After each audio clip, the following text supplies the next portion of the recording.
আসসালামু আলাইকুম। আশা করি আপনারা সবাই ভালো আছেন। তো আজকে আমি ৫ম শ্রেণীর চারু ও কারুকলা, শারীরশিক্ষা ও সঙ্গীত বিষয়ের একটা প্রশ্ন নিয়ে হাজির হয়েছি।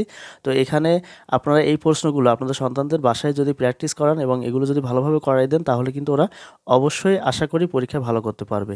তো যাই হোক, আর আপনারা যারা নতুন আছেন অবশ্যই আমাদের চ্যানেলটি সাবস্ক্রাইব করে সাথে থাকবেন এবং চ্যানেলের প্লেলিস্ট থেকে বাকি ভিডিওগুলো দেখে নেবেন। তো চলুন আমরা শুরু করি। এখন আমি কিন্তু এই প্রশ্নটা পড়াই দেব না, জাস্ট আপনাদেরকে দেখাই দিচ্ছি, আপনারা এগুলো দেখে নেন।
যাই হোক, আজ এ পর্যন্তই। বাকি ভিডিওগুলো আমাদের চ্যানেলের প্লেলিস্ট থেকে দেখে নেবেন। আসসালামু আলাইকুম।